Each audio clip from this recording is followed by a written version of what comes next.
Andrea León, bienvenida. ¿Qué tal? Muy buenas noches, Carlos. De la rueda de prensa, lo que nos queda claro es que Óscar Puente no dimite. No. Básicamente. Ha dicho que no va a dimitir y básicamente la rueda de prensa ha ido centrada a eludir cualquier tipo de responsabilidad, ¿no? En esa línea ha ido, aunque ha dicho cosas muy interesantes o por lo menos que nos dejan líneas sobre las que investigar. Déjame que lance antes una advertencia, ¿vale? Aviso a navegantes, me refiero al PP. No sé, a lo mejor Juan Manuel Moreno tiene que empezar a pensarse tanto paseo y tanta cordialidad con el presidente del gobierno, porque es tan obvio y evidente que le están preparando un traje que sería conveniente que despida al sastre, ¿vale? Vamos a ver, a partir de ahora ha empezado la cacería y como están atrapados en el gobierno van a intentar derivar esta historia hacia el 112 porque el 112 es responsabilidad sanitaria, emergencias, etcétera, de la comunidad autónoma. Como esto es Córdoba, Comunidad Autónoma, Andalucía. Andalucía, Partido Popular. Y es evidente que van a intentar derivarlo hacia allí. Creo que la cronología que hemos hecho es lo suficientemente detallada como para que se la noten. Tan básico como esto. Si no se baja en el podcast, es hacer la cronología y darse cuenta de lo que ha ocurrido. Se ve perfectamente. El problema no es el 112. El problema es Adif. Por eso en Adif nos hemos gastado, no sé dónde estará el sistema, pero gastárnoslos nos lo hemos gastado, 3.000 millones de euros en un sistema de control. Porque quien tiene que avisar a todos los organismos, a todos los cuerpos, ya sea Policía Nacional, ya sea Guardia Civil, ya sea todo lo que se necesite, Protección Civil, ya sea el 112, tiene que ser Adif, porque es el que tiene el sistema de seguimiento de todo. Señores del PP, pongámonos las pilas, ¿vale? Porque lo mismo resulta que lo que evidentemente es un caso de una responsabilidad absoluta del gobierno, en plena campaña electoral acaba derivándose a otras cosas. Y creo que todos sabemos de la capacidad y fuerza de la sincronizada. Sandra. Bueno, pues decía yo que en esa rueda de prensa Óscar Puente ha vuelto a intentar sacudirse cualquier responsabilidad y eso a pesar de que el informe de la CIAB, de la Comisión de Investigación de Accidentes, ha certificado hoy que efectivamente el carril se había roto antes del descarrilamiento del tren Irio que desató la tragedia. ¿Qué ha dicho Óscar Puente? Pues que el mantenimiento no tiene nada que ver, que las roturas son recurrentes. Pero ojo, porque el diario El Mundo desvelaba esta mañana que además los trenes anteriores ya habían detectado anomalías. El ministro lo reconoce, pero también le resta importancia. Los sensores detectaron anomalías que en ningún caso rebasan el nivel de alarma y, por tanto, solo pueden ser analizados a posteriori. De haber detectado niveles superiores a los establecidos para la alarma, habrían activado los mecanismos de seguridad. Claro, la pregunta es por qué se rompe la vía y la principal hipótesis que manejábamos hasta este momento pues es un fallo en la soldadura, ¿no? De hecho, las fotografías nos ofrecen una imagen, un corte muy limpio de esa vía. Es que además hay una explicación previa, dice, las roturas son recurrentes. Pues será con este gobierno. Pero ¿cómo va a ser recurrente una rotura de una vía? Y además con un trozo que le faltan 40 centímetros en este caso. Pero totalmente. Bueno. Y además, oye, marcados 2 o 3 trenes por delante, marcados todos los vagones por delante del vagón 6. Esas muescas que obviamente también ha reconocido. Marcados, claro. Que el exdirectivo ingeniero de caminos que tuvimos ayer entrevistado aquí en este programa, hoy, hablando yo con él, cuando ha visto las fotografías de la marca y ha dicho, a ver, de verdad, que es que yo pensaba que estábamos hablando de muesquitas pequeñitas, que hacía falta a lo mejor un microscopio para ver la fisura, que ese pedazo de rotura, y lo ha dicho él, ha dicho, eso lleva tiempo, muchísimo tiempo rompiéndose, claro. Y no lo ha detectado nadie. Pues se hablaba de un fallo en la soldadura y a mí si algo me ha quedado claro, Carlos, es que esta hipótesis al gobierno no le gusta porque se ha puesto muy nervioso y enseguida lo van a ver cada vez que le preguntaban por este asunto. ¿Que huele a trama o qué? Pues no lo sé, ahora vamos a analizarlo. De la trama. Pero precisamente tal vez porque esta hipótesis no le gusta, ha deslizado el ministro Óscar Puente otra posibilidad. El posible defecto de fábrica del carril es una de las razones que pueden estar en la hipótesis, pero en este momento no tenemos, necesitamos un análisis de laboratorio y a partir de ahí, bueno, lo que sí tenemos es garantizado que sabemos la trazabilidad de esa partida y bueno, no está de más que eso sí, a partir de ya nos pongamos a localizarlo. El carril, por cierto, ha dicho que no es chino, como se ha dicho, sino que lo ha fabricado ArcelorMittal. Así que veremos a ver qué tiene que decir la empresa. Que yo sepa, yo no escuchaba a nadie decir que el carril era chino.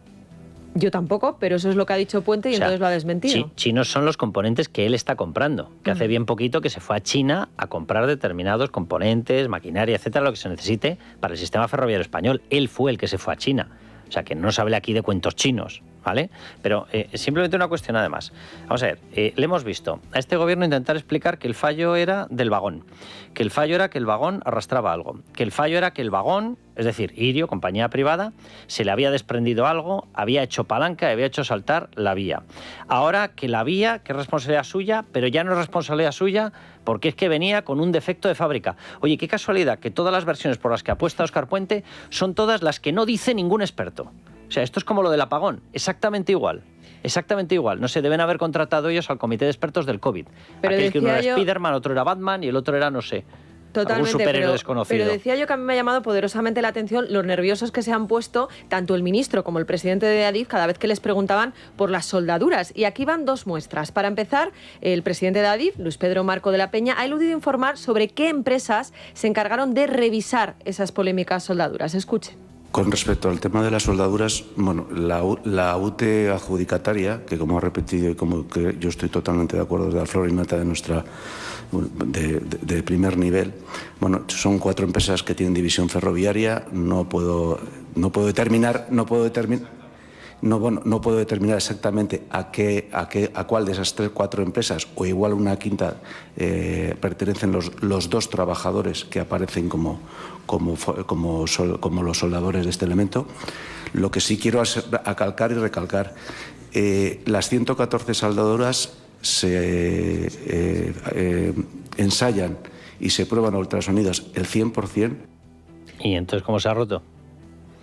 Y además es que hay que recordar que esa UTE, que dice él, es la florinata, eso lo ha dicho el ministro además nada a empezar, es la UTE en la que participa precisamente ADVI, que es la empresa que contrata a Koldo García por 6.000 euros al mes más una comisión del 0,75% por obra adjudicada. Le había contratado para su mercado en Latinoamérica. O sea que para el presidente de Adif, una empresa florinata top mundial ficha como experto ferroviario a un antiguo portero de puticlub.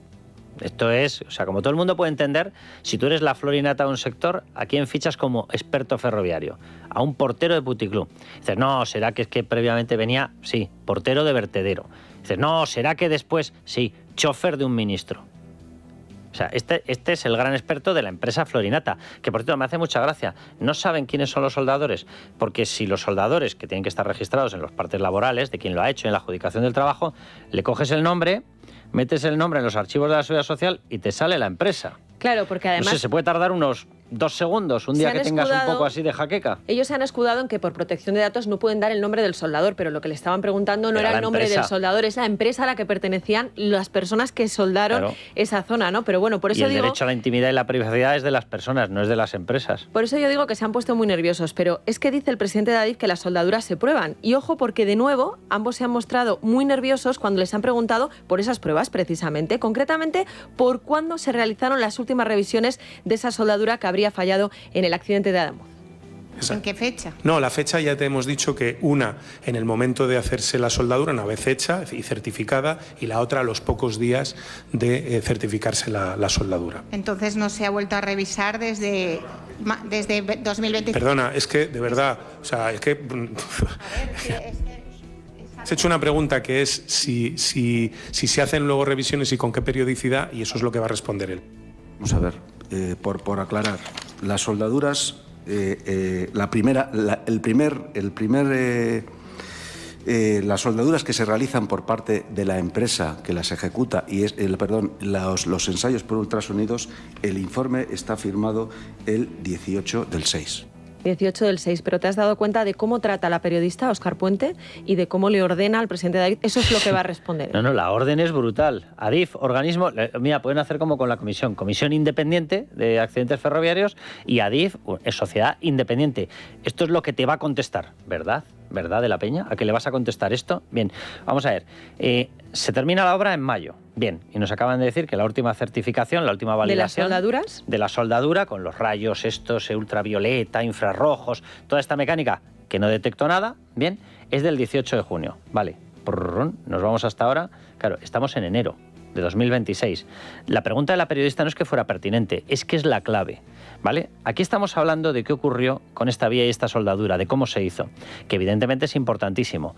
Pero imagínense ustedes que, lógicamente, y fruto de haber metido a la flor y nata de empresas que contratan a Koldo García Izaguirre, miembro de Hocicoz de la trama corrupta del Partido Socialista, resulta que han hecho una chapuza. Bien, si el sistema de supervisión que tiene que estar funcionando permanentemente en las vías realmente estuviese funcionando, los famosos trenes laboratorio, desde el 18 de junio de 2025 hasta enero de 2026, lo tendrían que haber detectado, no sé, no menos de 80 veces, 90 veces.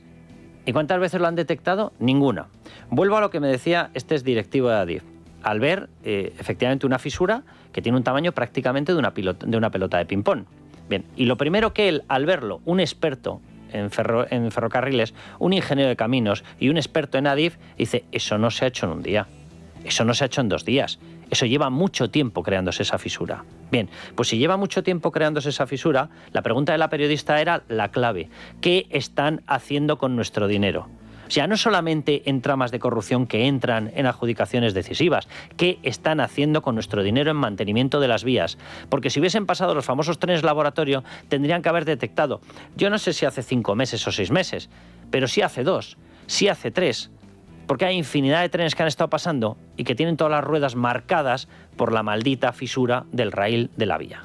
Claro, en este sentido es verdad que luego ellos han dado otras fechas de otras revisiones, pues porque ya sabes que hay revisiones pues que son visuales, otras que son geométricas, otras dinámicas, ha dado otras fechas, pero la revisión de lo que es la soldadura como tal, como bien decíamos y como le ha respondido finalmente a esta periodista a pesar del rapapolvo, es en junio del año pasado. Pero luego, por comentaros algún otro aspecto que ha salido también a relucir en esta rueda de prensa, desde esta mañana, luego pondremos el audio, Óscar Puente se ha esforzado en desmentir que, como publicó ayer El Español, 4 de los 7 trenes auscultadores, esos que se encargan de inspeccionar las vías por la noche, estuvieran paralizados y abandonados. Sin embargo, es interesante porque luego el presidente de Adif le han vuelto a preguntar por este asunto y después de que Óscar Puente en esa rueda de prensa lo desmintiera, ha corroborado que el Séneca está siendo reparado y que de los otros 3, 2 todavía están esperando homologación. Es decir, que hagan lo que hagan, todavía no sirve de nada. Ya llevamos 3, 2 y más el 1, último, 3. que es el que se ha utilizado estos días en Barcelona, es decir, que lo están empezando a utilizar ahora.